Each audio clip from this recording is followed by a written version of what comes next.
Assalamualaikum warahmatullahi wabarakatuh.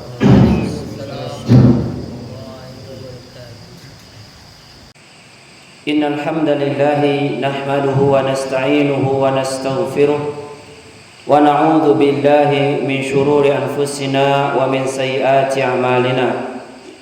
Man yahdihillahu fala mudilla lahu wa man yudlil fala hadiya lahu. Wa ashhadu an la ilaha illallah wahdahu la syarika lah wa ashhadu anna Muhammadan abduhu wa rasuluh sallallahu alaihi wa ala alihi wa ashabihi wa man tabi'ahum bi ihsan ila yaumiddin, amma ba'du. Ya ayyuhalladzina amanu taqullaha haqqa tuqatih ولا تموتن إلا وأنتم مسلمون. يا أيها الناس اتقوا ربكم الذي خلقكم من نفس واحدة وخلق منها زوجها وبث منهما رجالا كثيرا ونساء واتقوا الله الذي تساءلون به والأرحام إن الله كان عليكم رقيبا. يا أيها الذين آمنوا اتقوا الله وقولوا قولا سديدا يصلح لكم أعمالكم ويغفر لكم ذنوبكم ومن يطع الله ورسوله فقد فاز فوزا عظيما. فإن أصدق الحديث كتاب الله وخير الهدي هدي محمد صلى الله عليه وسلم وشر الأمور محدثاتها wa kullu muhdatsatin bid'ah wa kullu bid'atin dhalalah wa kullu dhalalatin finnar. Masyarul muslimin wa muslimat, jamaah kajian yang semoga kita semua senantiasa dirahmati oleh Allah Subhanahu wa taala dimanapun dan bagaimanapun keadaan kita. Semoga Allah Subhanahu wa taala senantiasa melimpahkan rahmat serta karunia-Nya kepada kita semua. Nah, semoga dengan itu kita bisa menjadi hamba yang baik di hadapan Allah Subhanahu wa taala, bukan sekedar baik di hadapan manusia. Kadang kita begitu bersemangat atau berfokus kepada bagaimana bisa menjadi baik di depan manusia, di mata manusia, sehingga sebagiannya melanggar larangan Allah Subhanahu wa taala karena dia ingin baik di hadapan manusia. Tengoklah kaum wanita, kaum muslimah kita hilang rasa malunya dengan menari-nari di depan kamera agar mereka ingin dikenal oleh manusia. Mereka ada yang merubah ciptaan Allah Subhanahu wa taala dengan melakukan operasi plastik misalnya. Berusaha mereka ingin menjadi baik di hadapan manusia, namun mereka melanggar larangan Allah karena haram hukumnya yang melakukan operasi-operasi yang merubah-rubah wajah atau yang serupa dengan itu, kecuali memang ada kebutuhan ya medis dan semacamnya.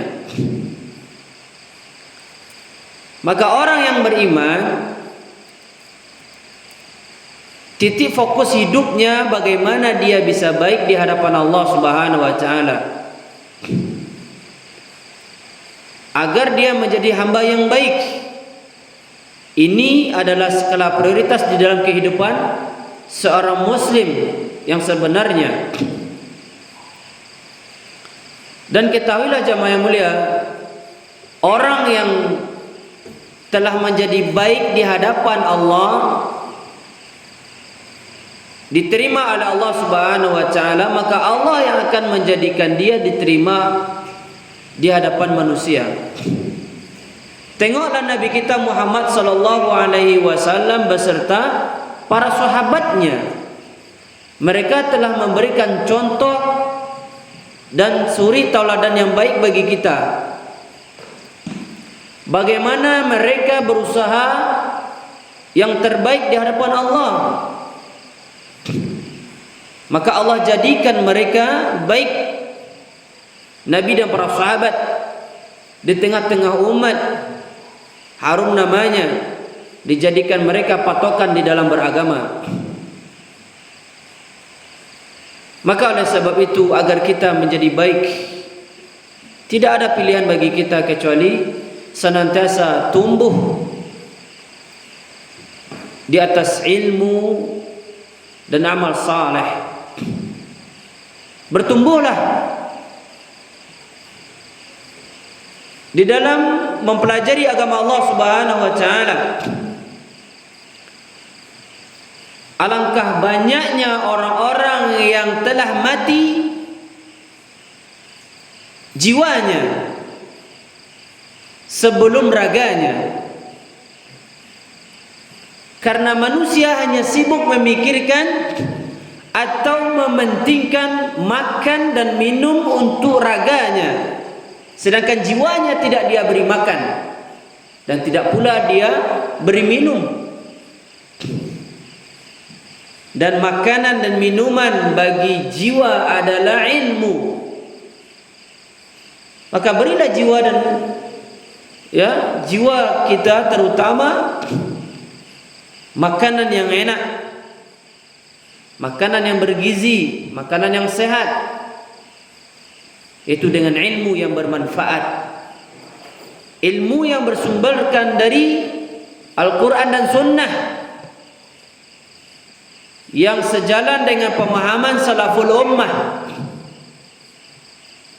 Sebagaimana Al-Imam Al-Auza'i rahimahullahu ta'ala mengatakan, al-ilmu ma ja'a an ashabi Muhammadin sallallahu alaihi wasallam. Ilmu itu adalah apa yang datang dari sahabat Nabi. Wa ma lam yaji' min ahadihim falaysa bi ilmin. Dan apa saja yang tidak datang dari salah seorang dari mereka, maka itu bukanlah ilmu. Maka inilah kita tempuh jalan yang mulia ini. Antum tidak akan mendapatkan kebahagiaan yang hakiki di luar dari jalan menuntut ilmu. Tidak akan antum dapatkan. Namun alangkah banyaknya jalan-jalan atau rintangan, baik dari diri kita maupun dari luar diri kita, sesuatu yang membuat kita menyimpang dari jalannya ilmu. Maka berbahagialah kita yang masih dipilih oleh Allah Subhanahu wa ta'ala untuk menjadi talibul ilmi. Semoga kitalah orangnya. Yang dikatakan oleh Nabi sallallahu alaihi wasallam, man yuridillahu bihi khairan yufaqihu fid din. Barang siapa yang diinginkan kebaikan oleh Allah, maka dia akan pahamkan agama ini. Nah, semoga kita, apa yang kita pelajari ini, kita bisa memahaminya. Dan pemahaman itu adalah anugerah dari Allah, karunia dari Allah. Ya Allah berikan kepada siapa yang Allah kehendaki.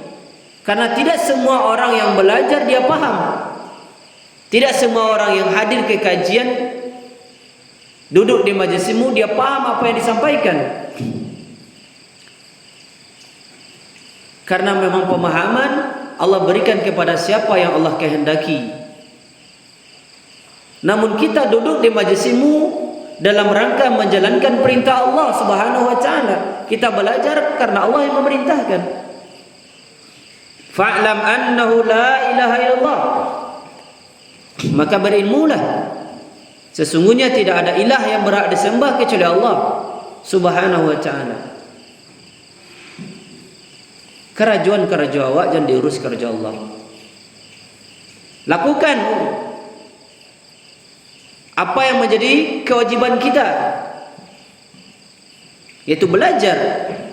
Adapun pemahaman, maka mohonkanlah kepada Allah Subhanahu wa taala. Maka berdoalah kepada Allah, Allahumma faqihni fid din. Allahumma faqihni fid din. Ya Allah, pahamkanlah aku agama ini. Berdoa kepada Allah. Bahkan Nabi kita Muhammad sallallahu alaihi wasallam diperintahkan oleh Allah untuk meminta tambahan ilmu. Qul rabbi zidni ilman. Katakanlah, wahai Rabbku, tambahlah ilmu. Ini menunjukkan kemuliaan dan kemuliaan dan tingkatan ilmu. Bahkan bentuk dari kemuliaan ilmu itu terlihat banyaknya orang-orang bodoh yang menganggap dirinya berilmu. Banyaknya orang-orang bodoh yang merasa dirinya berilmu. Bahkan orang bodoh tidak mau dikatakan orang bodoh. Dan ini sekali lagi menunjukkan kemuliaan ilmu, ketinggian ilmu.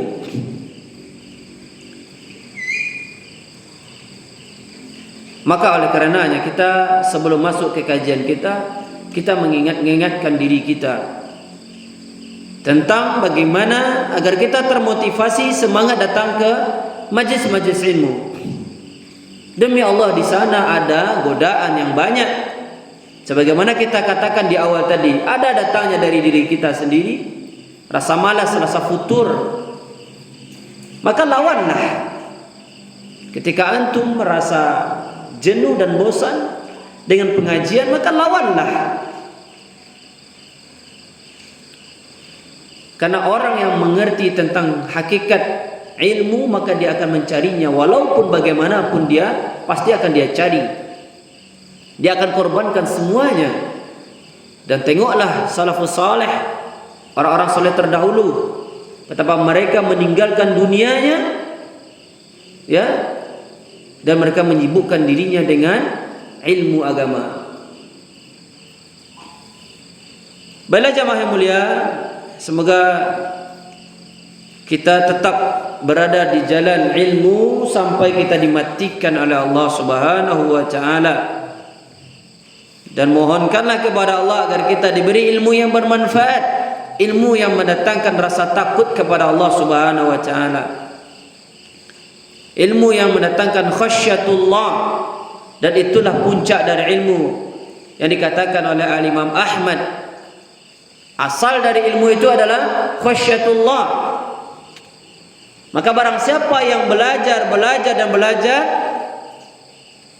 namun tidak ada rasa takut pada dirinya terhadap Allah Subhanahu wa taala, rasa takut yang mendorong dia meninggalkan larangan Allah, rasa takut yang mendorong dia bersemangat beribadah kepada Allah, maka dapat dipastikan ilmu yang dia pelajari tidaklah bermanfaat atau sia-sia.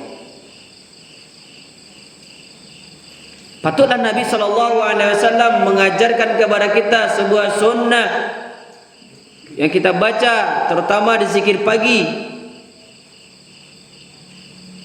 sebuah doa, bahkan sebagian ulama menyebutkan doa ini dibaca sebelum kita salam, terutama ketika dalam salat subuh. Allahumma inni as'aluka ilman nafi'a wa rizqan thayyiba wa amalan mutaqabbala. Ya Allah, sesungguhnya aku memohon kepadamu ilmu yang bermanfaat dan wa rizqan thayyiba, dan rezeki yang baik, wa amalan mutaqabbala, dan amalan yang diterima. Nabi mendahulukan meminta ilmu yang bermanfaat sebelum meminta rezeki yang baik atau amalan yang diterima. Kenapa? Karena dengan modal ilmu yang bermanfaat maka teraihlah rezeki yang baik. Orang yang berilmu tentang rezeki yang halal dan haram, harta halal dan haram, maka dia akan meninggalkan harta yang haram dan berusaha mencari harta yang baik, yang halal. Itu dengan landaskan ilmu. Orang dengan landaskan ilmu yang bermanfaat, maka dia akan meninggalkan riba. Dia tidak akan melakukan transaksi riba. Dia dalam jual belinya dia tidak akan goror atau menipu, tidak. Dan salah satu bentuk penipuan, ya, bahkan ini dilihat dari lembaga pendidikan, di pengumumannya, di flyernya, dia menampakkan sesuatu yang tidak hakikat ketika di lembaganya tersebut. Dan ini termasuk penipuan zalim. Bahwasanya ini ya santrinya begini dan begini, padahal faktanya tidak demikian. Kita ajarkan ini, kita kembali kepada sunnah semacam, padahal tidak demikian. Faktanya di lapangan yang terjadi, katanya kurikulumnya begini dan begini, ternyata pas eksekusinya tidak demikian. Maka ini adalah penipuan. Penipuan.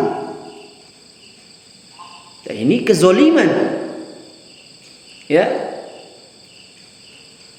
Dikatakan kembali kepada manhaj salaf, ternyata tidak demikian adanya. Maka dengan ilmu, ya, akan bisa memilah mana yang hak dan mana yang batil. Akan bisa bagaimana kita mencari rezeki yang baik. Dan setelahnya tidak akan diterima amalan kita kalau tidak dibangun dengan ilmu. Sesat. Orang yang beribadah tanpa ilmu, maka dia akan tersesat. Ya, doalah kepada Allah Subhanahu wa taala agar kita diberi ilmu oleh Allah. Dan ilmu dengan dipelajari, bukan dengan duduk-duduk santai. Sebagaimana ungkapan seorang salafus saleh, ilmu itu tidak akan diraih dengan jiwa yang berleha-leha, tidak mungkin. Ilmu tidak akan diraih dengan jiwa yang berleha-leha, bersantai-santai, tidak mungkin. Inilah keutamaan ilmu dan majlis ilmu. Ya, barakallahu fikum. Silakan dibuka bukunya. Kita lanjutkan tentang pembahasan kitab, ya, al-usul al-thalatha wa adillatuha, atau thalathatul usul wa adillatuha, li Syekh al-Islam Muhammad bin Abdul Wahhab rahimahullahu ta'ala, tentang 3 landasan pokok di dalam beragama. Tungku 3 sajarangan: mengenal Allah, mengenal Rasulullah, dan mengenal syariat Islam. Mengenal Allah hakikatnya agar kita tahu siapa yang kita sembah atau kita ibadahi. Mengenal Rasulullah agar kita tahu bagaimana cara menyembah Allah Subhanahu wa taala, bagaimana cara beribadah kepada Allah. Itu hanya bisa diketahui dengan kita mengenali Rasulullah sallallahu alaihi wasallam dan mengenal syariat Islam agar kita tahu apa-apa saja yang disyariatkan di dalam Islam, apa-apa saja bagian dari Islam. Kalau tidak, maka kita akan termasuk golongan orang-orang yang tidak akan lolos dalam fitnah kubur, pertanyaan malaikat di dalam kubur. Tentang 3 perkara ini yang utama. Ketika kita telah dimasukkan ke dalam lubang atau lahat kita, akan datang 2 malaikat. Ya, 2 malaikat yang warnanya hitam kebiru-biruan atau sebaliknya. Dan mereka mendudukkan kita. Bayangkan, kita yang tadinya terlelap, ya, sedang tidur enak misalnya, tiba-tiba langsung didudukkan. Setelah didudukkan langsung ditanya, gimana antum? Terbayang sama antum? Antum sedang tidur nyenyak, langsung didudukkan. Kemudian ketika antum baru tersadar, langsung ditanya. Dan antum ketika itu yang menanya itu tidak kenal. Dan dengan rupa apa tadi kata Nabi dalam sebuah hadis, rupanya warnanya hitam kebiruan. Takut kita. Bayangkan antum datang digerebek antum sama buser misalnya, na'udzubillah min dzalik. Ya, ini contoh. Ketika itu langsung antum sedang tidur, nyenyak tengah malam, langsung didudukkan, langsung ditanya. Antum yang melarian iki antum. Katanya. Gimana? Takut kita. Dan ditanya ketika itu dengan 3 pertanyaan pokok. Man rabbuka? Siapa Rabb kalian? Siapa Rabbmu? Orang yang mempelajarinya di dunia ini dan dia tumbuh dan berdiri dan berjalan di atas ilmu tentang hal itu, maka dia akan menjawab, Rabbi Allah, Rabbku adalah Allah. Dan semoga kita bisa menjawabnya. Ya. Jangan gambaran orang-orang munafik atau yang semisalnya. Orang tidak mau mempelajari perkara ini, tidak pula mau mengamalkannya, maka boleh jadi dia akan berteriak-teriak nanti, hahin la adri katanya. Sebagaimana diriwayatkan dalam hadis riwayat Imam Bukhari dan yang lainnya. Hahin katanya, la adri. Dia berteriak, aku tidak tahu katanya. Sami'tun nasa yaquluna syai'an faqultu. Aku dahulu pernah mendengar orang-orang ngomong sesuatu dan aku pun ikut-ikutan mengucapkannya. Nah, seakan-akan kata para ulama dia pernah mengetahuinya. Rob itu apa itu? Dia pernah mengenalnya dahulunya. Tapi karena dia tidak mau tumbuh dan berdiri dan berjalan di atas itu, berdiri di atas landasan utama di dalam Islam, maka dia tidak bisa menjawabnya. Dia berteriak-teriak. Kemudian pertanyaan yang kedua, ya, wa ma dinuka? Dan apa agamamu? Orang yang belajar dia akan mengatakan dinil Islam. Kemudian ketika ditanya, wa man nabiyyuka? Dan siapa nabi yang diutus kepadamu? Rasul yang diutus kepadamu? Atau laki-laki yang diutus kepadamu? Dia akan mengatakan Muhammad Rasulullah. Maka semoga ini kita pelajari ini. Jadi inti dari belajar kitab usul salasah ini sebagai kunci jawaban bagi kita untuk menjawab pertanyaan malaikat di dalam kuburnya. Diulang-ulang terus. Bahkan Syekh Abdul Razak hafizahullah di salah satu ceramahnya mengatakan, bercerita atau di tulisan beliau, Syekh Abdul Aziz bin Baz rahimahullah mengkhatamkan kitab ini 70 atau sampai 100 kali. Ya, matan usul salasah itu diulang-ulang oleh beliau. Ya. Dan ini menunjukkan ya ketinggian kitab ya atau buku kecil kutip ya matan usul salasah ini. Dan yang Anda ketahui, kitab usul salasah ini termasuk kitab ya atau risalah yang paling banyak disyarah. Yang paling banyak disyarah. Kita memiliki ya lebih dari 70 PDF tentang syarah usul salasah ini. Dan ini buku usul salasah adalah pijakan pertama yang umumnya dilewati oleh para ulama ketika kita hendak mempelajari akidah salaf. Umumnya kitab yang kecil ini sederhana, kecil. Antum kalau mau baca ya, sekali duduk pun bisa kalau mau. Bahkan Syekh bin Baz di dalam syarahnya, pada hakikatnya sebenarnya kitab atau risalah usul salasah ini tidak perlu lagi disyarah katanya. Karena ya dia sudah jelas terang. Dan gayanya Syekhul Islam Muhammad bin Abdul Wahab di dalam risalah-risalah atau kitab beliau membawakan bab, kemudian membawakan dalilnya, selesai. Tidak panjang lebar. Ya, tidak panjang lebar. Karena tujuannya untuk ya mudah dipahami oleh tingkat orang awam. Dan kita sudah mempelajarinya kurang lebih berapa nih? 9 bulan. Anggap aja sebulan itu kita full tiga kali kan sebulan. Berarti 3 kali 9, berarti pertemuan kita ini kurang lebih 30 pertemuan. Ya, ini belum sepertiganya kita selesaikan. Ya, belum sepertiga jalan. Nah, dan ana harap antum memiliki matan ini, maka kita ngambil ini, ya, usahakan beli, ya, dibaca-baca di rumah. Nah, kita sudah masuk pada pembahasan tentang mengenal Allah Subhanahu wa taala. Kita ulang sedikit, mengenal Allah bukan dengan cara-cara, ya, yang menyimpang.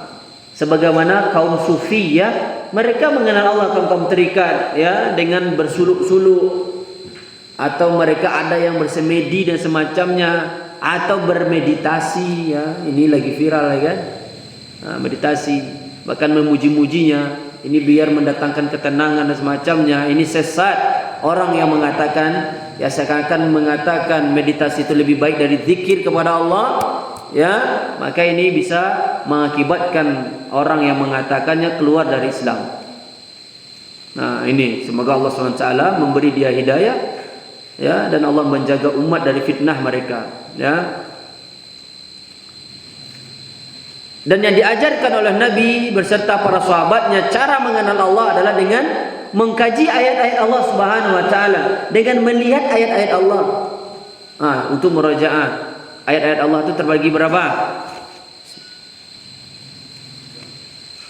Terbagi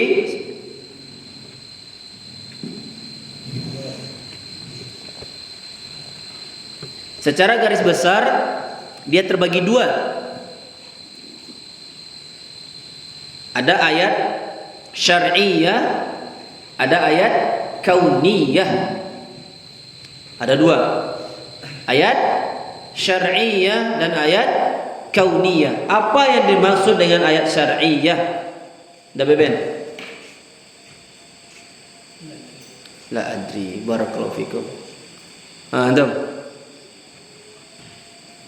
Ayat itu secara bahasa alamat atau tanda-tanda, ya, ayat.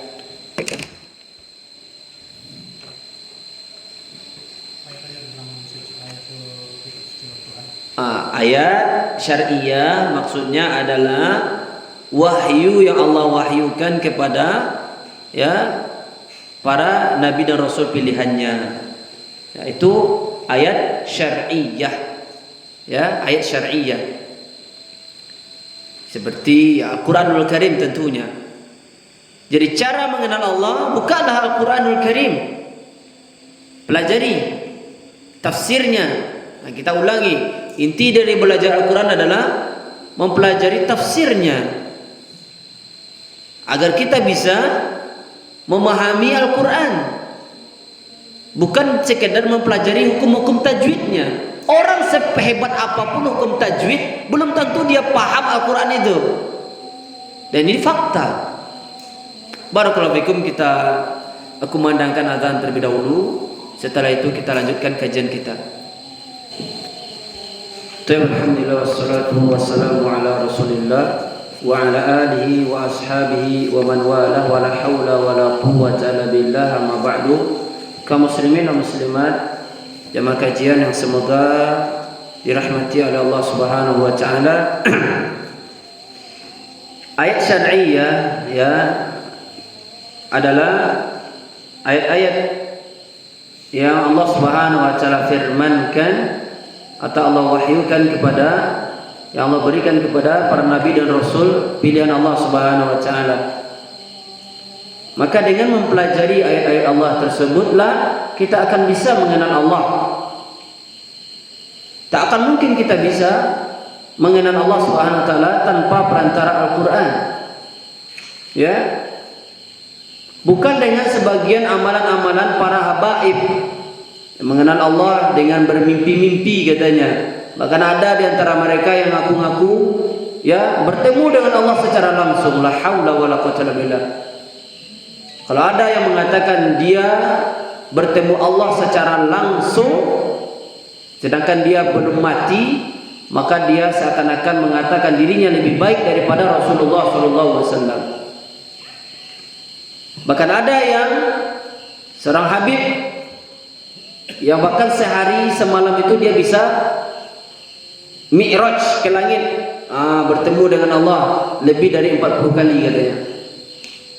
Nabi saja seumur hidup, Nabi Muhammad loh, kekasih Allah yang terbaik dari para seluruh nabi dan rasul, berapa kali mi'raj? 1 kali seumur hidupnya. Ini dia sehari semalam, dalam sehari dia bisa 40 kali. Dan ini bentuk istihza, melecehkan Rasulullah SAW. Dan itu diamini oleh pengikut-pengikutnya, dan itu adalah kesesatan. Ada pula Habib yang mengaku apa? Ya, pulang dari surga, dia keluar masuk surga. Gimana? Kok bodoh kali? Udah masuk surga kok masih balik ke dunia? Mending di surga lah. Ngapain ke dunia ini? Lelah kita di dunia ini. Ya? Ngapain kalau udah masuk surga? Ngapain loh? Ngapain balik ke? Mending di surga, kan enak di surga, ada bidadari ya kan? Ngapain ke balik lagi ke dunia yang fana ini ya? Apalagi sekarang ini carut marut ini kan? Tapi itu bisa dia bolak-balik katanya. Subhanallah, ini adalah pembodohan, ya, pembodohan terhadap umat. Maka mereka mengarang-arang cerita-cerita palsu, ya, cerita-cerita palsu. Kemudian dia diberikan wahyu langsung dari Allah katanya, ya. Na'udzubillah min dzalik. Akan tetapi ahlus sunnah, orang yang berjalan di atas manhajnya para sahabat, dia mengenal Allah Subhanahu wa taala dengan mengkaji ayat-ayat Allah Subhanahu wa taala. Dan tidak akan mungkin seseorang bisa memahami Al-Qur'an dengan baik dan benar tanpa dia mempelajari hadis. Sebab hadis adalah penafsir Al-Qur'anul Karim. Maka terbantahlah firqah sesat yang ada di negeri kita ini, kelompok yang mencukupkan dirinya kepada Al-Quran saja.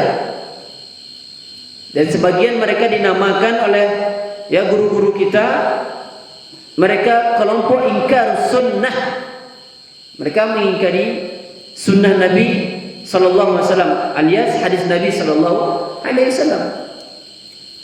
Bagaimana mungkin seseorang bisa paham Al-Quran tanpa memahami hadis? Sedangkan betapa banyak kalimat-kalimat di dalam Al-Quran, ayat-ayat Al-Quran, ya, yang tidak bisa dipahami begitu saja kecuali setelah ya diambil, dirujuk kepada hadis Nabi sallallahu alaihi wasallam. Di antaranya perintah salat ada di dalam Al-Quran, tapi bagaimana tata cara salat tidak ada dalam Al-Quran. Dan masih banyak perkara-perkara yang lainnya.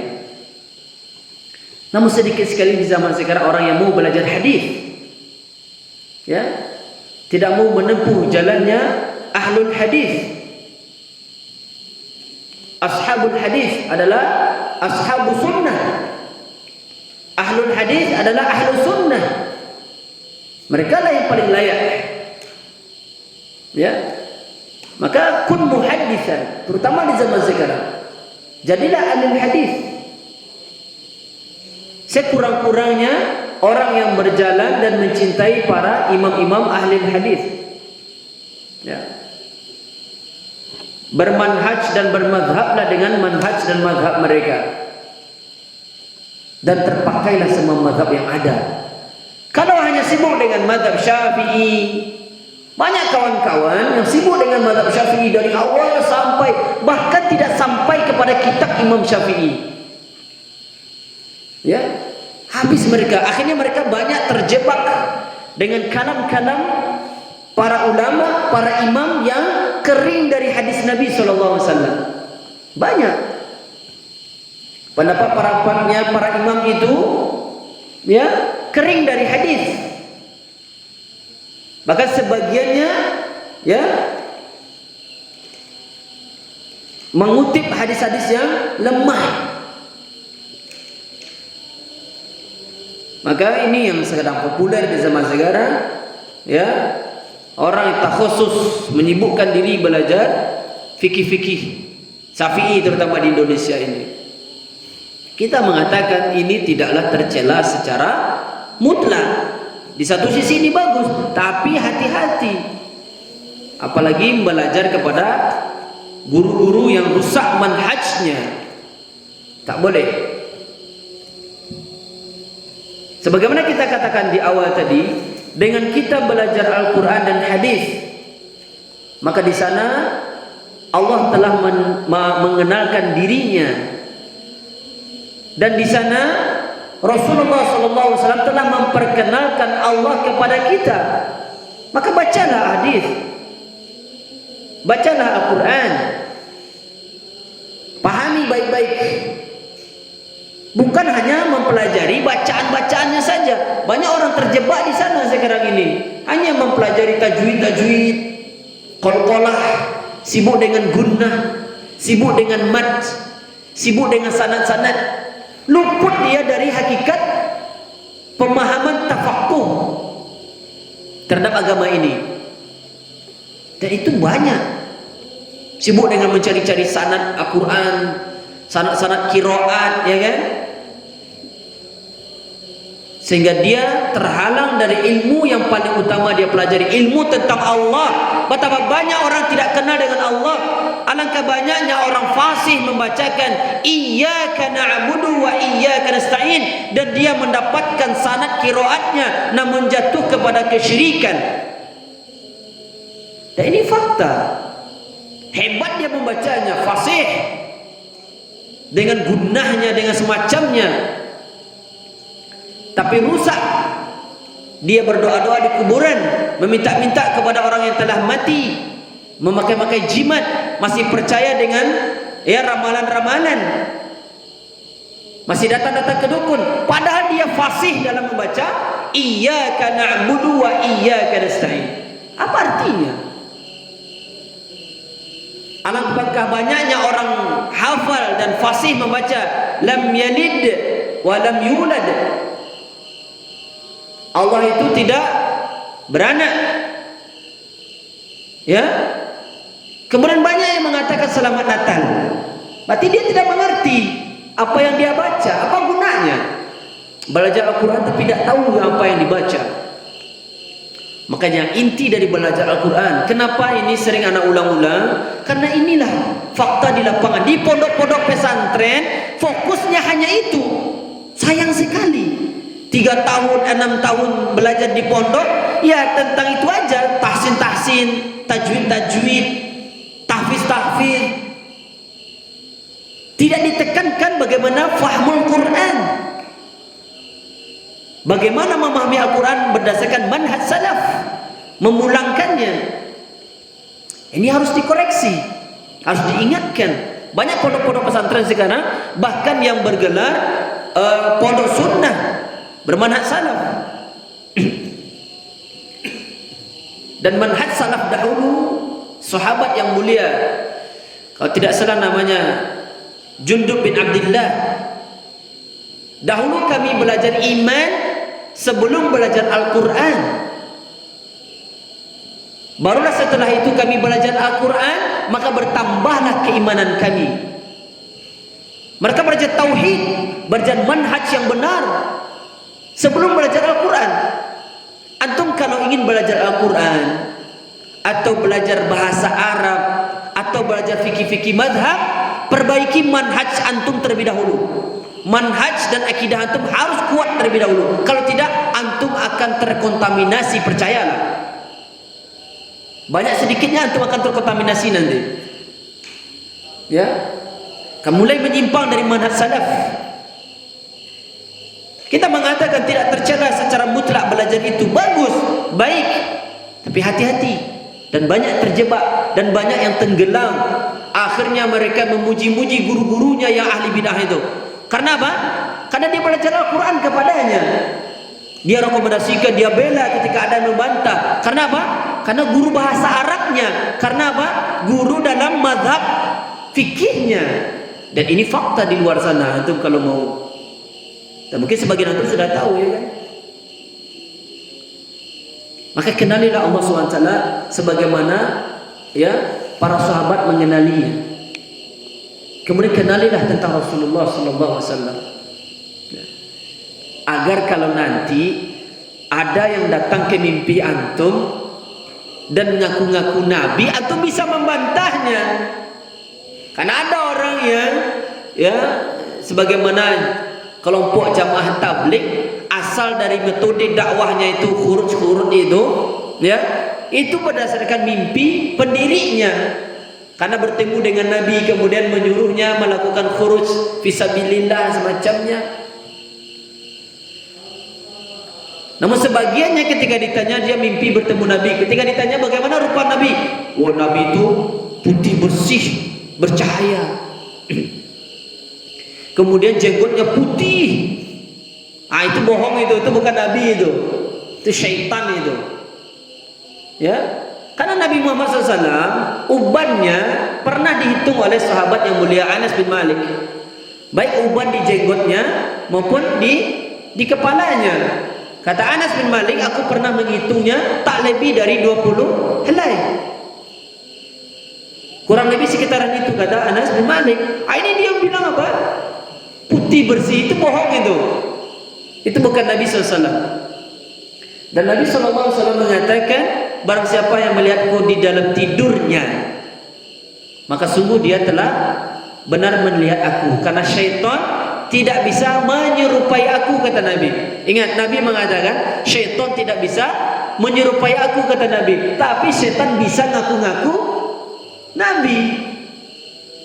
Maka antum perlu mengenali Nabi SAW agar nanti antum kalau ada yang datang ke antum nanti, bahkan ada habib sesat atau ustaz sesat ya kan, yang kerjaannya buka donasi, buka apa namanya tuh, zakat sedekah aja ceramahnya. Ya, dia mengatakan di salah satu ceramahnya apa? Oh Nabi itu setiap saya mau tidur setiap malam duduk di kepala saya, kemudian mengusap-usap kepala saya. Nah, bisa ente tidur katanya itu. Dan ini istihza, mengolok-olok Nabi Sallallahu Alaihi Wasallam. Siapa antum?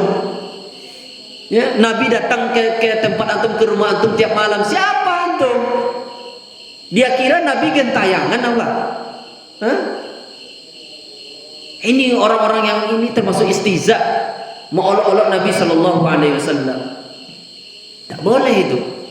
Orang yang mengolok-olok Nabi bisa ya disebabkan karena dia tidak tahu tentang Nabi Sallallahu Alaihi Wasallam, atau dia sudah tahu dia mengingkarinya sebagaimana orang Yahudi. Ya Yahudi tahu dia, bahkan mereka mengetahui Nabi Muhammad seperti mengetahui anak kandung mereka sendiri, tapi mereka menolaknya, mengingkarinya. Nah ini pentingnya kita belajar kitab ini, ya, mengenali Rasulullah SAW. Tujuannya agar tahu cara beribadah. Dengan mengenal beliau lah tahu kita cara beribadah ini. Kemudian dengan mengenal syariat Islam, ya.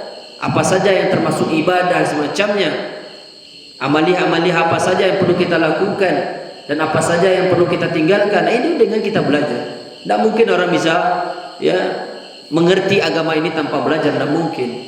Ya. Hal yang remeh-temeh saja butuh ilmu. Mohon maaf, cuci telinga saja butuh ilmu tidak? Butuh ilmu. Bisa untuk cuci telinga pakai apa kaki itu? Master antum tuh bisa? Tidak bisa. Pakai ketembat, ilmunya pakai tembat. Kalau di zaman Nambu Ketek dulu udah pakai ketembat dah, pakai samek ujung ada. Pernah tuh? Mati masa kecil itu kurang bahagia itu. Saya pernah cuci telinga dulu pakai samek dah. Ada ilmunya, tidak bisa tuh cuci telinga pakai sekop, tidak bisa. Hal yang remeh saja butuh ilmu, apalagi tentang memahami agama Allah yang luas, yang mulia, yang agung, yang besar ini. Tidak mungkin serampangan. Maka butuh belajar. Butuh belajar. Dan kita ya lanjutkan pembacaan kitab Ushul Thalatha ini, yaitu dalam perkara macam-macam ibadah yang disebutkan oleh Syekh Muhammad bin Abdul Wahab. Beliau menyebutkan macam-macam ibadah, ya, agar kita tahu. Boleh jadi selama ini yang kita anggap ibadah itu ya cuma sholat, haji atau puasa, ya, ternyata ibadah itu luas cangkupannya. Ya, apa arti ibadah? Apa? Terus? Segala sesuatu yang dicintai dan diridhoi oleh Allah, baik berupa perkataan maupun perbuatan yang nampak maupun yang tersembunyi. Inilah ibadah itu. Ya. Dan Syekh rata-rata di sini menyebutkan macam-macam ibadah ini, yaitu ibadah hati, ibadah yang tidak tampak, karena ini yang paling krusial dan yang banyak yang menyebabkan seseorang rusak masalah hati ini, karena dia tidak tampak, bahkan dia bagaikan semu, bagaikan fata morgana. Di antaranya yang sudah kita bahas kemarin tentang khauf dan roja dan tawakkal, ya. Nah, sekarang kita masuk kepada ar-raghbah war-rahbah wal khusyu'. Ya. Nah, ini.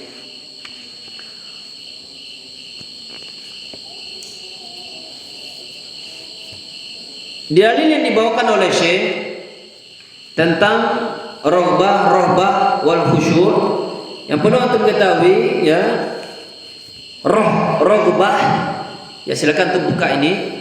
Raghbah itu artinya keinginan memperoleh sesuatu yang disenangi. Raghbah, ya, kalau di kitab antum, ya, yang bahasa Arabnya di halaman 57. Kalau yang bahasa Arabnya, antum perhatikan aja yang bahasa Arabnya. Kalau yang terjemahannya nanti antum baca di rumah antum. Halaman 57 atau 56-nya itu. Lihat.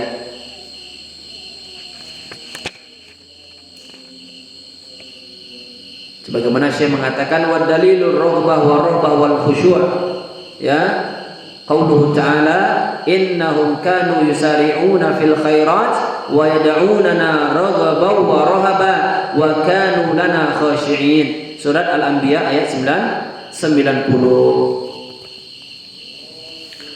Nah, definisi raghbah itu keinginan memperoleh sesuatu yang disukai. Ya, raghbah artinya keinginan memperoleh sesuatu yang disukai. Bedanya raghbah dengan ar-roja. Roja apa kemarin? Berharap. Sedangkan raghbah ini disebutkan oleh, ya, raghbah merupakan buah dari roja. Ya, bukan roja TV, ya. Banyak orang yang sekarang ini mencela roja TV dan radio roja, maka ini orang-orang yang menyimpang, yang sesat, ya, meskipun mereka mengataskan namanya, ya, di atas sunnah, di atas manhaj salaf. Tetapi orang-orang ini, ya, mencelanya, menuduh dengan tuduhan-tuduhan yang dusta. Maka dai-dai yang seperti itu jangan diambil ilmunya. Dan ini yang lagi viral beberapa waktu ini. Mungkin sebagian antum tahu. Tinggalkan orang itu. Ini roja, bukan roja itu kan maksudnya. Ini roja yang berarti harapan. Nah, raghbah itu bagian dari atau buah dari roja. Ya, raghbah adalah bagian dari roja. Dan perbedaan antara raghbah dan roja, ar-roja adalah tamak atau sangat berharap. Sedangkan raghbah adalah mencari. Maka ar-raghbah merupakan buah dari ar-roja. Karena jika seseorang mengharapkan sesuatu, maka ia akan mencarinya. Ya, orang yang menginginkan sesuatu pasti akan mencarinya. Roja dia adalah tamak, adalah sangat berharap. Arti roja itu adalah sangat berharap, adanya rasa tamak dalam harapan itu. Yusubana niubana apa? Sedangkan raghbah itu adalah pencariannya, pencarian untuk dia jalan untuk mencapai harapan dia tadi itu.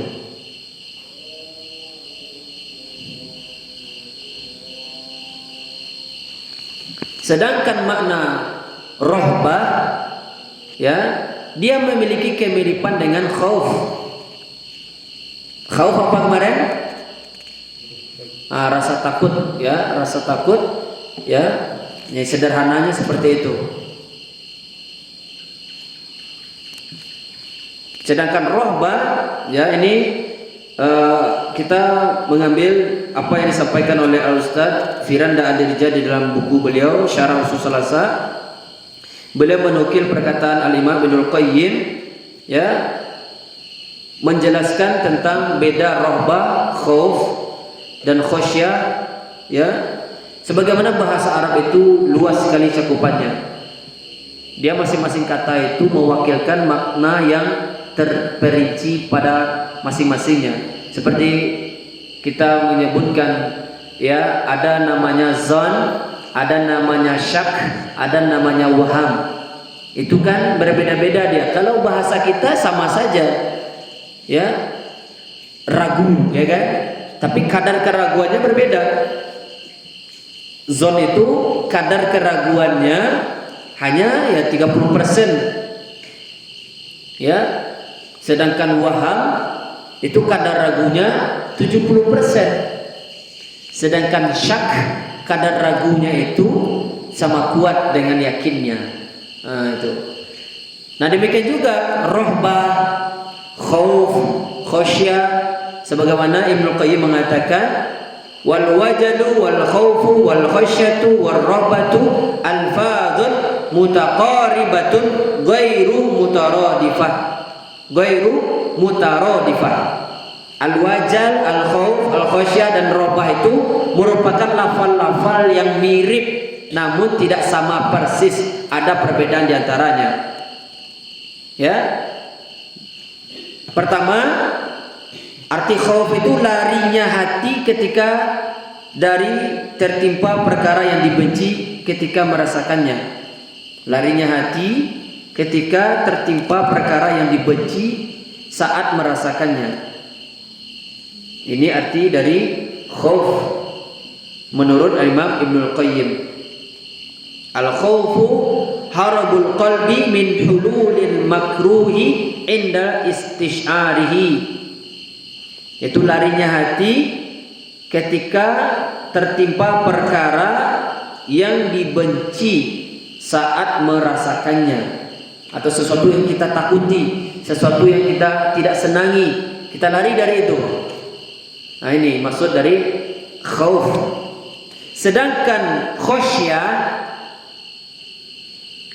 kalau bahasa kita ya takut juga atau khawatir. Khosyah, maka ini lebih spesifik daripada khauf. Ini kata Al-Imam Ibnul Qayyim yang dinukil oleh Ustaz Firanda. Al-khosyah adalah khaufun makrunun bi ma'rifah. Itu rasa takut yang diiringi dengan ilmu, dan dia lebih khusus daripada khauf. Khauf itu rasa takut yang umum, sedangkan khosyah adalah rasa takut yang khusus.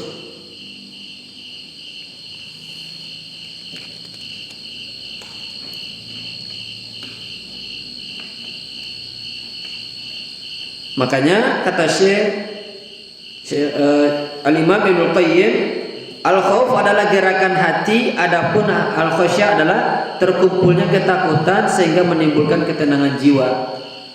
Sederhananya, khauf adalah, ya, bedanya khauf jika seseorang takut kepada sesuatu yang tidak ia ketahui apakah berkuasa menimpakan sesuatu atas dirinya atau tidak, maka ini disebut khauf. Ana ulangi, jika kita takut kepada sesuatu yang kita tidak mengetahui apakah sesuatu yang kita takuti itu bisa menimpakan sesuatu ke kita ataukah tidak, bisa memudaratkan kita ataukah tidak, maka ini namanya khauf. Namun jika kita tahu, memiliki ilmu, ya, bahwa yang kita takuti, ya, memiliki kuasa untuk menimpakan sesuatu atas diri kita, maka itu disebut dengan khosyah. Dan khusyuk ini adalah rasa takut yang paling baik. Dan inilah sifatnya ahli ilmu. Sebagaimana Allah mengatakan, innama yakhsyallaha min ibadil ulama. Orang yang takut kepada Allah hanyalah para ulama, orang yang berilmu. Ya, orang kalau mengetahui Allah itu bisa saja mematikan dia kapan saja, maka dia akan takut. Dia akan bersegera beribadah dan segera bertaubat. Orang yang memiliki ilmu bahwasanya Allah Subhanahu wa taala bisa saja menimpakan musibah kepada dia tanpa dia sadari, maka tentu dia akan senantiasa berdoa kepada Allah, berlindung dari segala bentuk keburukan. Adapun rohbah, fahyal im'anu fil harabi minal makruhi, maka ia adalah sikap menekuni pelarian dari perkara yang dibenci. Ia adalah lawan dari rogbah. Jadi rohbah, atau perhatikan lafaznya di matan antum itu, rohbah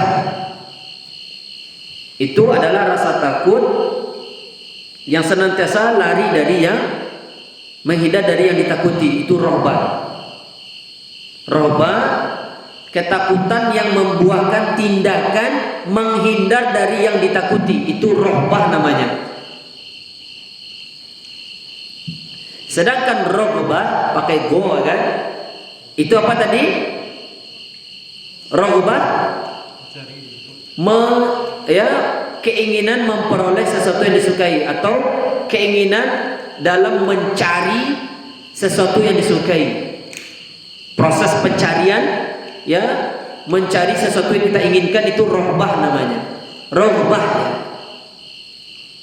Sedangkan rohbah itu adalah rasa takut yang membuat kita menghindar dari yang ditakuti. Sedangkan khasyah, perasaan takut yang dilandasi oleh pengetahuan tentang keagungan, siapa yang ditakuti serta kesempurnaan kekuasaannya, dan ini kepada Allah Subhanahu wa taala. Makanya Allah berfirman di dalam surat Al-Anbiya ayat 90, sesungguhnya mereka adalah orang-orang yang selalu bersegera dalam mengerjakan perbuatan yang baik, dan mereka berdoa kepada kami dengan harap dan cemas, dan mereka adalah orang-orang yang khusyuk kepada kami. Adapun arti khusyuk adalah rasa tunduk dan pasrah di hadapan Allah. Arti khusyuk adalah rasa tunduk dan pasrah di hadapan Allah Subhanahu wa taala. Dan kita hendaklah beribadah kepada Allah dengan rasa khusyuk, terutama ketika sholat. Harus ada rasa khusyuk. Dan besar atau kecilnya pahala yang kita dapatkan di dalam sholat kita misalnya, itu dilihat dari seberapa khusyuk kita di dalam sholat kita. Dan salah satu yang dapat membuat kita khusyuk di dalam sholat, diantaranya baik bacaan sholat kita. Nah, ini penting juga kita belajar tahsin itu, tajwid, agar baik bacaan Al-Quran kita, agar khusyuk. Tapi yang paling besar yang dapat mendatangkan rasa khusyuk adalah paham dengan apa yang kita dengar, atau paham dengan apa yang kita baca. Khusyuk. Orang yang mendapatkan khusyuan, dia akan nikmat dalam beribadah, dalam membaca Al-Quran. Dia tahu bacanya. Maka penting antum belajar bahasa Arab, agar antum tahu dengan apa yang antum baca. Kalau hanya berlandaskan terjemahan, kadang-kadang kurang lama kurang terasa dia. Sebagaimana kita ketika membaca ayat, kalau hanya berdasarkan terjemahan kurang tepat, seperti firman Allah, laqad kana lakum fi rasulillahi uswatun hasanah. Sungguh, ini langsung aja, sungguh pada diri Rasul itu terdapat suri teladan. Hanya sebatas itu. Tapi bagaimananya sungguhnya itu, maka tidak terasa kurang terasa. Padahal makna laqad itu adalah sungguh-sungguh. Ya, sungguh ini ya. Nah, itu. Sebagaimana firman Allah, karena kurang terasa celaannya ketika kita membaca atamuruna nasa bil birri wa tasawna anfusakum wa antum tatluna alkitab afala taqilun. Nah, afala taqilun itu rata-rata di terjemahan, di bahasa terjemahan, ya, apa artinya? Tidakkah engkau berpikir? Padahal apa afala taqilun itu adalah tidakkah engkau gunakan otakmu dengan baik? Ya, sebagaimana di dalam tafsir, ya, diantaranya tafsir As-Sa'di. Tidakkah kalian gunakan akal kalian itu dengan sebaik-baiknya? Seperti itu. Bukan hanya sebatas tidakkah kalian berpikir? Seperti itu. Bukan, kurang. Sebagaimana barang siapa yang tidak mau mengikuti Nabi SAW, sebagaimana Firaun, bagaimana sisa Firaun? Fa'akhadnahu akhdaw wabila. Kata Allah, kami ambil dia dengan pengambilan yang keras. Tapi kalau di terjemahan, rata-rata terjemahan itu adalah kami siksa dengan siksaan yang keras. Tapi bagaimana gambarannya itu akan terlihat kalau kita paham bahasa Arab diantaranya. Akhadha, fa'akhadnahu, dan kami ambil dia. Akhdaw wabila, dengan pengambilan yang kasar, yang keras, direnggutkan. Ya, direnggutkan oleh Allah Subhanahu wa taala dan dilemparkan ke dalam neraka seperti itu. Dan kembali kita kepada, ya, dalil yang dibawakan oleh Syekh di sini, dalil tentang raghbah wa rahbah wal khusyuk. Dan ingat, kekhusyuan itu, ya, ana sangat menganjurkan antum beli buku tafsir salat yang ditulis oleh Ustaz Amin Nurbaik. Dan ini termasuk buku yang bagus, ya, biar antum tahu apa faedah atau hikmah dari gerakan salat, bacaan salat. Siapa yang sudah punya? Sudah punya itu? Dan yang kedua, belilah buku Ustaz Firanda Tafsir Juz Amma, biar antum bisa membaca tafsirannya, ya. Jadi ketika antum menjadi imam atau menjadi makmum, ketika imam membaca itu antum bisa mengikutinya agar bisa menambah kekhusyuan kita di dalam beribadah kepada Allah Subhanahu wa taala. Nah, di sini Ustaz Firanda menyebutkan ayat ini, yaitu surat Al-Anbiya ayat 90, ya. Ayat ini menyebutkan 4 ibadah sekaligus, yaitu doa, rahbah dan khusyuk. Ayat ini menyebutkan tentang bagaimana para nabi itu senantiasa berlomba-lomba dalam kebaikan. Selain itu, para nabi juga senantiasa berdoa kepada Allah dengan 3 kondisi sekaligus, yaitu dengan penuh harap, kemudian rasa takut, dan ada kekhusyuan. Nah, demikian kita dalam berdoa kepada Allah harus besar rasa harap kita, sebagaimana kata Nabi SAW, ud'ullaha wa antum muqinuna bil ijabah. Berdoalah kepada Allah, mintalah kepada Allah dengan kalian yakin, dengan seyakin-yakinnya doa kalian dikabulkan oleh Allah.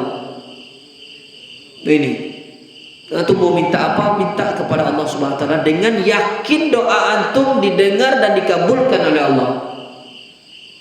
Ya. Jangan berdoa, kata Nabi, dengan hati yang lalai, karena doa itu tidaklah dikabulkan dari hati yang lalai. Maksudnya lalai itu adalah tidak ada rasa harap, ya, kurangnya pengharapan doa kita dikabulkan, atau kurangnya rasa cemas kalau doa-doa kita tidak dikabulkan oleh Allah. Ada rasa cemas dan tidak ada kekhusyuan, berdoa sambil main-main, ya. Maka sekali lagi, ya, ini amalan-amalan hati, terutama amalan hati.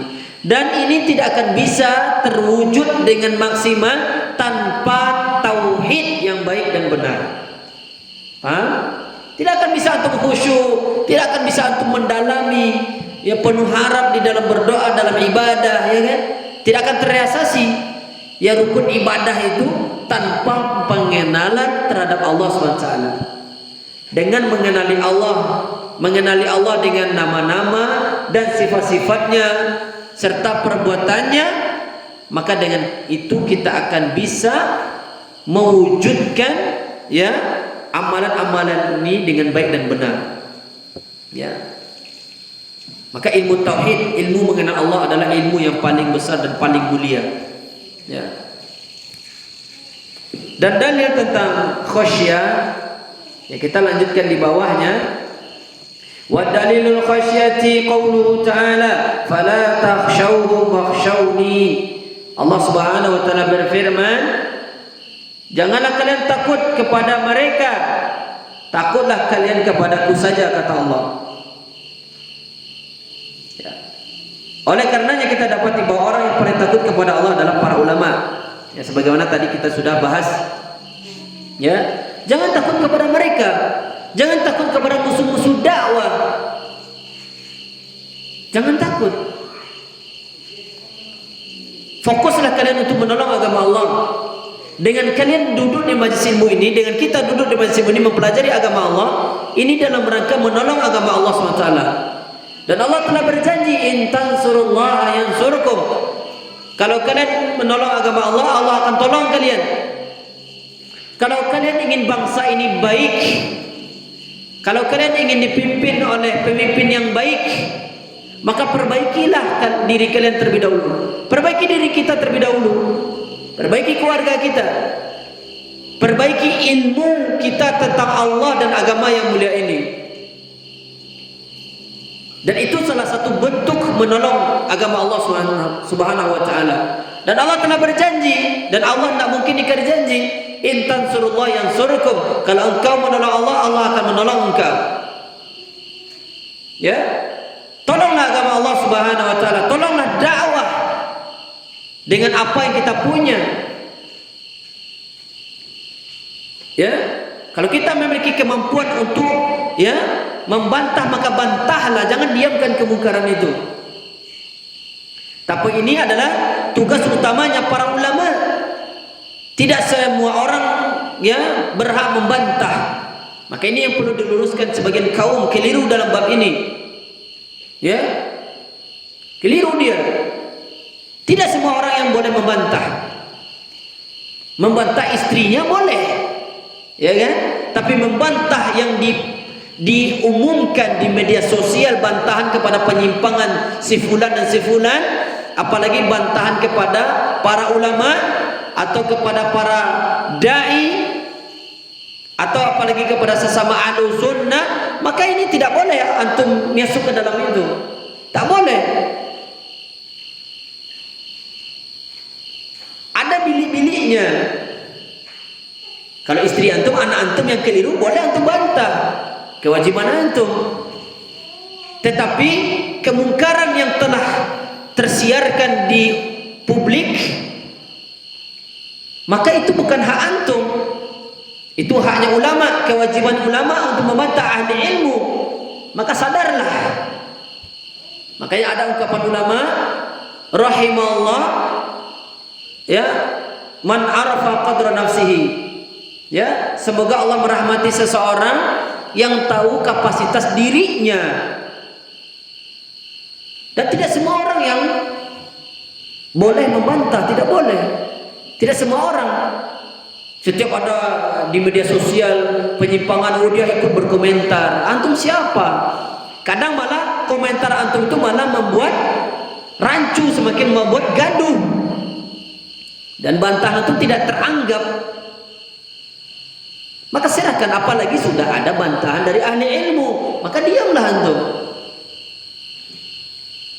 Ini kawan baru-baru ngaji sudah sibuk dengan bantah-bantahan. Sudah sibuk membicarakan Ustadz Fulan dengan Ustadz Fulan. Sudah sibuk membahas Syekh A, Syekh B, Syekh C. Ini keliru ini. Majlis-majlis yang seperti ini keliru. Ya, tinggalkan majlis-majlis yang seperti itu. Ya. Tinggalkan majlis-majlis yang seperti itu. Ini tidak benar dalam ya ranah bagaimana para ulama belajar dahulunya, tidak seperti itu. Ya. Ajarkan apa yang mereka butuhkan terlebih utama. Dan ingatkan, ini tidak boleh, ini boleh, tapi jangan antum biarkan murid-murid antum itu ikut serta berkoar-koar di media sosial. Antum ingatkan, tidak boleh, tegur. Kalau anak yang salah, orang tua bertanggung jawab untuk memarahinya, jangan dibiarkan. Makanya ulama mengatakan lau sakatal jahil laqalal khilaf. Kalau orang-orang jahil itu diam, maka akan sedikitlah perpecahan ini. Terjadinya perselisihan ini semakin keruh, semakin runyam gara-gara orang-orang jahil tadi. Ya. Orang yang tidak bisa membedakan ya, air yang boleh digunakan untuk bersuci dan semacamnya, dia tidak tahu dia. Ya. Tapi sudah masuk ke dia memakai pakaian yang bukan pakaian dia. Maka ini tidak boleh. Apalagi memfonis-fonis orang. Ustaz itu ahli bid'ah, ini mubtadi'. Subhanallah. Siapa antum? Berlagak seperti para ulama. Ya, tidak benar ini. Nah, ini kita perlu belajar tadarruj, pelan-pelan. Jangan tergesa-gesa. Ya.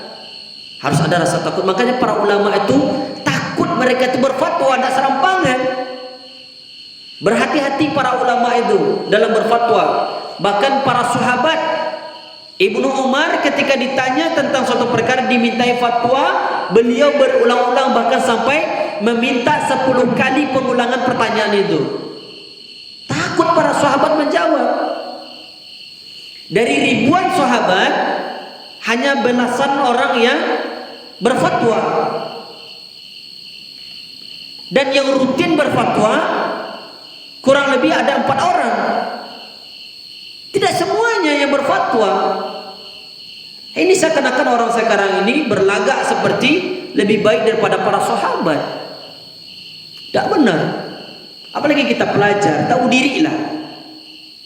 Ini jangan disalahpahami, ini sesuai kapasitas. Untuk speak apa mantuk di medsos, antum bukan hak antum berbicara. Di medsos ya, karena apa? Di medsos itu luas. Tapi kalau di rumah antum itu tanggung jawab antum mengingatkan keluarga antum, anak antum. Untuk keluarga antum boleh antum mengingatkannya, membantahnya, ya kan? Mentahzirnya dari penyimpangan boleh untuk keluarga antum. Tapi untuk disiarkan jangan jadi ruwaibidah. Tahu antum ruwaibidah? Rajulun tafih yatakallamu fi amril 'am, kata Nabi. Fi amril ummah. Orang-orang jahil, orang-orang yang ilmunya entah berantah, namun berbicara tentang perkara ummah, tentang kehormatan orang. Ini perkara besar. Tentang darah, tentang jihad. Ya. Maka ini tidak boleh antum serampangan. Makanya kita pelajar, banyakin belajar, kurangin komentar. Jangan sibuk berkomentar antum. Ya. Paham antum di situ? Barakallahu fikum. Ya, ini mungkin yang dapat kita sampaikan pada kajian malam hari ini. Ya, semoga apa yang kita sampaikan ini bisa dipahami.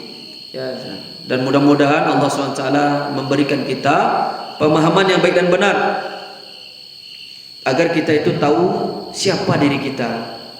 Ya, siapa tahu diri lah kita. Kita ini baru pelajar-pelajar pemula, ilmu kita itu belum seberapa. Yang seharusnya antum ini belajar dengan ya ustaz-ustaz yang kibar, ya kan? Seperti Ustaz Abdul Hakim yang semisalnya. Tapi dia tidak ada rotan, akar pun jadi, balai kan? Tidak penuh kateh, penuh ke bawah. Ya. Ya sebenarnya ini berat ini agak grogi ini kamera ini. Ya, tapi mudah-mudahan ini bermanfaat. Dan ana demi Allah berdoa kepada Allah, kalau memang ini malah mengakibatkan kita semua terutama anak terjerumus ke dalam fitnah, maka segera semoga Allah tutup, Allah halang-halangi ini, ya kan? Karena ini berat. Ini kalau antum-antum anda bisa minta maaf sama antum, bisa anda datangi antum, wajah antum. Tapi kini sudah tersebar, ya kan? Ini perdana, ini yang kedua kan? Kajian perdana kemarin follower apa yang udah melihat itu, udah viewernya udah sampai 158 orang. Ya. Nauzubillah, ini beratnya.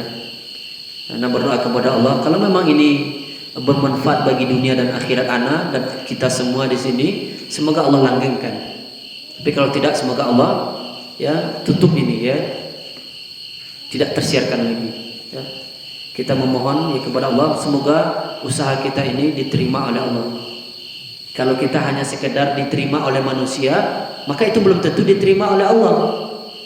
Maka antum segala apa yang antum perbuat untuk Islam ini, ya, untuk agama Allah, maka berharaplah agar diterima oleh Allah. Kalau sudah diterima oleh Allah, maka Allah akan jadikan upaya dan usaha itu diterima oleh manusia. Tapi kalau tidak, keliru nanti. Silakan kita buka sesi soal jawab bagi kawan-kawan yang punya pertanyaan, ya silakan ditanyakan. Kalau bisa kita menjawabnya kita jawab, kalau tidak ya mungkin PR atau kita ya silakan untuk tanyakan kepada ustadz-ustadz yang lainnya. Monggo, terutama ibu-ibu mungkin ya, ibu-ibu yang terbatas ruang geraknya bertanya kepada ustadz. Kalau bapak-bapak dia bisa sambil minum kopi ya kan, bisa bertanya sambil bercerita. Mungkin apa yang terasa, mudah-mudahan kita bisa menjawabnya sesuai dengan ilmu yang kita punya dan sesuai dengan jalannya para ulama kita. Fadhol. Kita cukupkan kajian kita pada malam yang berbahagia ini. Semoga apa yang kita sampaikan tadi bisa kita pahami bersama dan bisa membuat kita berubah ke jalan yang lebih baik, ke arah yang lebih baik. Semoga Allah Subhanahu wa taala senantiasa menganugerahkan kita ilmu yang bermanfaat ya dan amal saleh, sehingga kita bisa mempersiapkan bekal kita untuk berjumpa dengan Allah Subhanahu wa taala. Kita sudahi kajian kita. Subhanakallahumma wa bihamdika asyhadu an la ilaha illa anta astaghfiruka wa atubu ilaik. Wassalamualaikum warahmatullahi wabarakatuh.